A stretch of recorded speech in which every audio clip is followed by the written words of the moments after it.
class students, very good morning. Now the last page of Albert Einstein at school.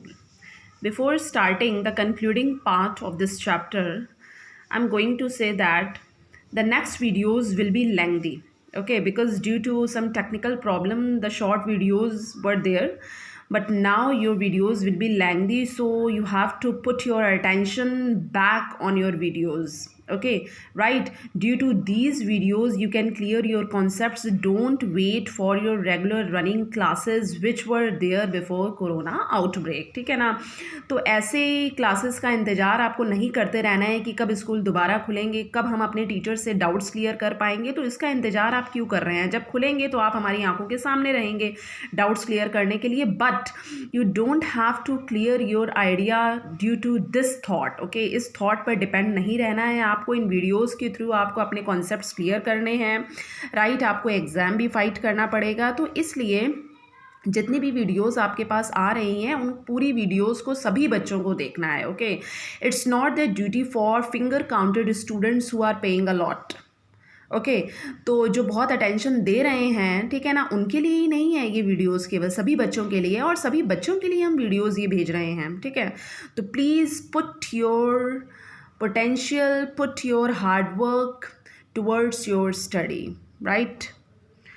Now concluding part, you can take it that way if you wish. Einstein the head teacher was not mincing words. ठीक है ना, head teacher के सामने अब Albert Einstein थे। Albert Einstein never expected negative result from head teacher, क्योंकि उन्होंने सोचा हो सकता है पनिशमेंट के लिए मुझे थोड़ा डांटने के लिए बुलाया हो हेड टीचर ने अपने रूम में, लेकिन हेड टीचर ने तो उनको एक्सपेल कर दिया स्कूल से।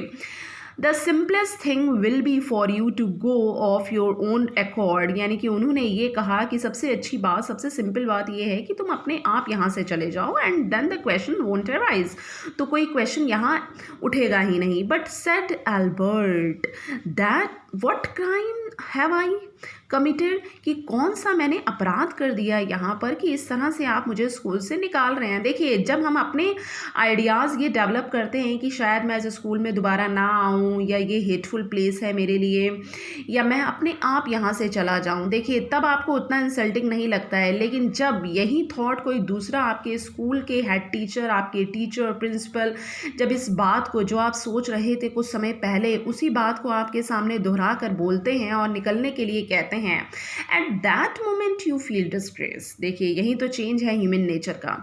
Your presence in the classroom makes it impossible for the teacher to teach and for the other peoples to learn. देखिए, तुम्हारी प्रेजेंस, ये किसके वर्ड से? हेड टीचर के।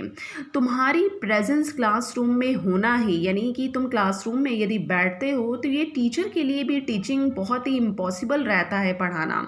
ठीक है, और इवन वहाँ पर जो स्टूडेंट्स बैठे होते हैं क्लास में, उनके लिए भी बहुत टफ टास्क है कि वो टीचर की टीचिंग को बहुत ध्यान से सुने। ठीक है, तुम्हारी प्रेजेंस की वजह से। यू रिफ्यूज़ टू लर्न, क्योंकि तुम हमेशा मना करते हो किसी भी चीज़ को सीखने के लिए। You are in constant rebellion, यानी कि तुम अपनी बात पे अडिग रहते हो, तुम हठी हो, डॉगमेटिक हो, जिद्दी हो, तुम अपनी बात से हटते नहीं हो।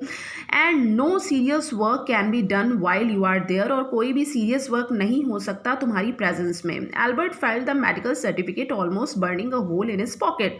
तो इससे क्वेश्चन बहुत अच्छा बन सकता है। इंपॉर्टेंट क्वेश्चन है कि उनके लिए वो सर्टिफिकेट एक बर्निंग होल जैसा क्यों लगा उन्हें अपने पॉकेट में। पहले तो वो बहुत ही ग्लोइंग सर्टिफिकेट लग रहा था उन्हें, right. I was going to leave anyway he said, तब उसने कहा एल्बर्ट ने, मैं यहाँ जा ही रहा हूँ यहाँ से। Then we are in agreement at least Einstein, तब हेड टीचर ने कहा चलो एग्रीमेंट हो ही गया लास्ट में। The head sat for a moment Albert was tempted to tell the man what he thought of him, यानी कि एक क्षण के लिए तो एल्बर्ट ने ये सोचा कि वो उस इंसान के लिए, उस हेड टीचर के लिए क्या सोचते हैं वो ये बता ही दें, एक्सप्रेस ही कर दें। But after short while end of is school, और वो अपने स्कूल के बारे में क्या सोचते हैं या उन हेड टीचर के स्कूल के बारे में क्या विचार हैं एल्बर्ट के, ये वो एक्सप्रेस करना तो चाहते थे, बिल्कुल definitely. Then he stopped himself, लेकिन उन्होंने अपने आप को किसी तरह रोका, यानी कि किसने, एल्बर्ट ने ये कहने से रोका अपने आप को। विदाउट अनदर वर्ड, बिना किसी दूसरे वर्ड के, होल्डिंग हिज हेड हाई ही स्टॉक्ड आउट, अपने सिर को ऊंचा उठाए हुए वो वहां से सीधा निकल गए। Shut the door after you, shouted the head, head ने चिल्लाते हुए कहा कि जाने के बाद दरवाजा बंद कर देना। एल्बर्ट इग्नोर्ड हिम, एल्बर्ट ने उनके वर्ड्स को इग्नोर किया। ही वॉक्ड स्ट्रेट ऑन, वो सीधा चलता ही गया। Albert out of the school where he had spent 5 miserable years, ठीक है ना। आप देखिए मिजरेबल ईयर्स यहाँ पे बोला गया है क्योंकि जितने 5 साल उन्होंने वहाँ पे बिताए वो 5 साल उनके लिए बहुत ही दुखमय थे। Without turning his head to give it a last look he couldn't think of anyone he wanted to say goodbye to, यानी कि बिना सिर घुमाए, without turning head back, okay, वो किसी ऐसे पर्सन को गुड बाय करना भी नहीं चाहते थे, पीछे मुड़कर उस बिल्डिंग को देखना भी नहीं चाहते थे लास्ट मोमेंट में। इंडीड, वास्तव में, Yuri was almost the only person in Munich he felt like seeing before he left the town he had come to hate almost as much as the school, ठीक है ना। केवल एक ही person थे, Yuri, जो उनके बेस्ट फ्रेंड थे। Yuri को ही उन्होंने समझा कि जाने से पहले मैं यूरी से तो मिलता जाऊँ। Elsa was back in Berlin, okay, Elsa was back in Berlin, Elsa वापस गई बर्लिन में। And he had no other real friends, और इन दोनों के अलावा उनका कोई रियल फ्रेंड नहीं था, ठीक है ना। तो ये वाली लाइन भी देखिए, he had come to hate almost as much as the school, तो सबसे हेटफुल प्लेस उनके लिए क्या था, school. Goodbye and good luck said Yuri when he left, तो यूरी ने उन्हें विशेस दी, प्लेजेंट्रीज दी, गुड लक बोला। And you are going to a wonderful country, I think, I hope you will be happier there, तुम बहुत ही अच्छी country में जा रहे हो, इटली में जा रहे हो, और मुझे आशा है कि तुम वहाँ अपना फ्यूचर ब्राइट करोगे और तुम्हारे दिन वहाँ पर इससे ज़्यादा खुशी वाले होंगे। ओके, ये गुड लक किसने कहा, यूरी ने। Okay students, thanks. और नेक्स्ट वीडियोस पर बहुत ही अटेंटिव रहना है आपको, और सभी को वीडियोस बहुत ध्यान से देखनी है, और अपने सभी लेसन, सभी डाउट्स को वीडियोस के थ्रू क्लियर करते रहिए। जितनी बार समझ में ना आए आप बार बार देखिए वीडियोस, क्लियर करिए, आइडियाज़, नोट्स बनाइए, ठीक है ना, और पूरे नोट्स को कंप्लीट रखिए। Thank you.